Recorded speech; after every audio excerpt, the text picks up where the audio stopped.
Hey, welcome to PerkStream for September 27th, 2023. Let's reconcile like God.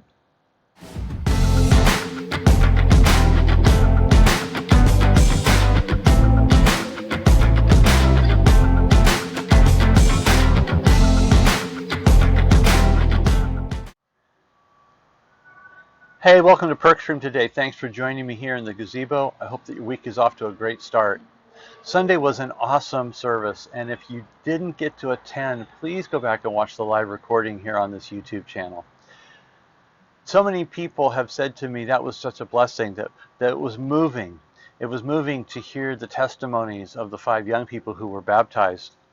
It is such good news that God in his love reconciled us to himself in Christ. And that's what the baptisms were showing, that these young people were going under the water, dying with Christ, and then being raised to new life.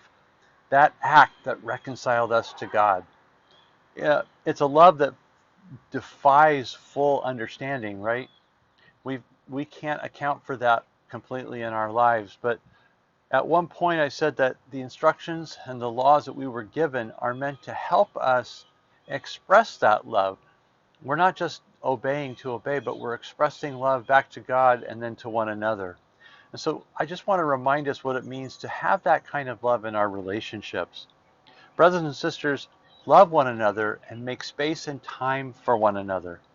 It's easy to take each other for granted or just say, well, I'll catch them on Sunday morning, knowing that Sunday morning they may not be there or you may not be there.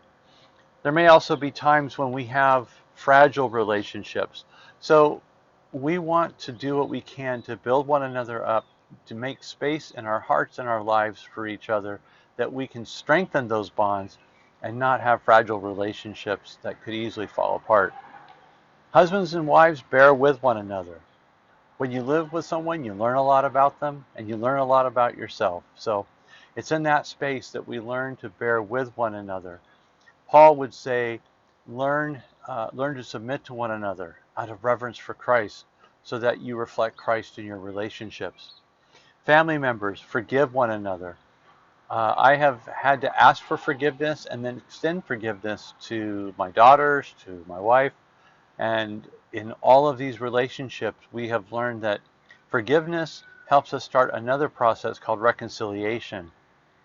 That's where we agree that whatever happened that made forgiveness necessary, we agree we're not going to do that again. And we agree we're going to walk forward in grace, and we're going to learn to build one another up and live in a way that brings peace between us. Forgiving and reconciling is hard work, but it's necessary work. I find it to be very necessary that the two go hand in hand. So, are there any relationships that need healing or forgiving or bearing with in your life? Remember how God in Christ forgave us, and how when we were unable to forgive, he forgave us. When we were unable to reach for him, Christ died for us. This is the love that is at work in us, and I hope that it's a love that will continue to be at work in you and between you with your brothers and sisters in Christ. And so, since there is no greater love than this, let's follow the Master's example. Let's make sure our relationships are in a good place, forgiven and reconciled in a way that people can see Christ at work in our lives. Thanks for being here today. I hope you have a great day, and we'll talk to you later.